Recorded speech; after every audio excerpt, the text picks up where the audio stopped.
ধনুরাশির জন্য কীরকম যেতে চলেছে, কীরকম কী হতে চলেছে। তো প্রত্যেকটা ফায়ার সাইনের জন্যই কিছু না কিছু কিন্তু থাকবে গাইডেন্স। ওকে, ফার্স্ট কার্ড এসছে কিন্তু 4 অফ সোর্সের।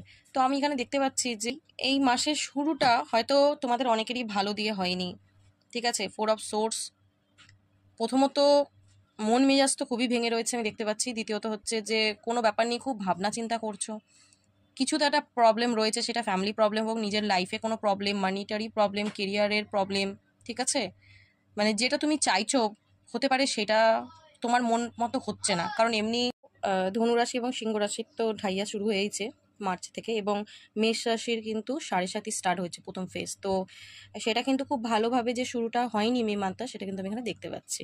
তো তোমাদের লাইফে কিন্তু একটা মেজর প্রবলেম আমি এখানে দেখতে পাচ্ছি, যার কারণ কিন্তু তোমরা এখানে হ্যাংম্যান এনার্জি, মানে সারাক্ষণ কিন্তু একটা ভাবনা চিন্তার মধ্যে ডুবে রয়েছে। 4 অফ সোর্সের সাথে হ্যাংম্যান, সারাক্ষণ কিন্তু তোমরা মানে ভেবে যাচ্ছ যে আমি এরপর কি করব, মানে ঠিক বুঝে উঠতে পারছো না। নাইট অফ সোর্সের এনার্জি, আমি দেখতে পাচ্ছি তোমাদের রাতের ঘুম কিন্তু উড়ে গেছে, তোমরা অ্যাংজাইটি ডিপ্রেশনের মধ্যে অনেকে ঢুকে পড়ছো, ঠিক আছে। অনেক ভাবনা চিন্তা, অনেক নেগেটিভিটি, অনেক আপ অ্যান্ড ডাউন তোমাদের কিন্তু ফেস করতে হচ্ছে, ঠিক আছে। এবং আমি এখানে দেখতে পাচ্ছি তোমরা কিন্তু পুরোপুরি নিজেদেরকে গুটিয়ে নিয়েছো, পুরোপুরি নিজেদেরকে একাকী করে নিয়েছো, ঠিক আছে। এবং তোমরা বুঝে উঠতে পারছো না এরপর আমি কি করব, ঠিক আছে। এরপর তোমরা বুঝতে পারছো না যে আমাদের কি করা উচিত, এটা কিন্তু আমি কারেন্ট সিচুয়েশন দেখতে পাচ্ছি, ঠিক আছে। যার কারণ কিন্তু 2 অফ পয়েন্টসের এনার্জিটা এসছে, কনফিউজ রয়েছে তোমরা, কি করব ঠিক বুঝে উঠতে পারছি না, ঠিক আছে। তো এরকম সিচুয়েশন কিন্তু আমি দেখতে পাচ্ছি মে মান্থের প্রথম দিকে অনেকেরই যাবে, ঠিক আছে। এবং আমি এখানে যেটা দেখতে পাচ্ছি যে অনেক ব্লকেজ, অনেক রকমের নেগেটিভিটি কিন্তু তোমাদেরকে ফেস করতে হচ্ছে, ঠিক আছে। কিন্তু এইসব কয়েন্সের কার্ডটা এসছে, তোমরা যে নেগেটিভিটিগুলো ফেস করছো আমি এখানে দেখতে পাচ্ছি যে তোমাদের কিন্তু নেগেটিভিটিগুলো কেটে মানে একটা নতুন কিছু শুরু কিন্তু আমি এখানে দেখতে পাচ্ছি। ডেট কার্ডটা এসেছে, তো একটা কিন্তু বিগ ট্রান্সফরমেশন তোমাদের জীবনে হতে চলেছে, ঠিক আছে।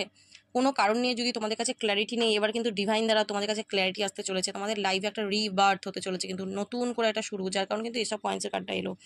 নতুনভাবে তোমরা অনেক কিছু চিনতে শিখবে, বুঝতে শিখবে এই মে মান্থে। এমনি 5/5 পোর্টাল মানে একটা তোমাদের লাইফে যে নেগেটিভ ব্লকেজ, মানে যেটা বেকারই তুমি জীবনে বই নিয়ে বেড়াচ্ছিলে, সেগুলো সব রিলিজ হবে, ঠিক আছে।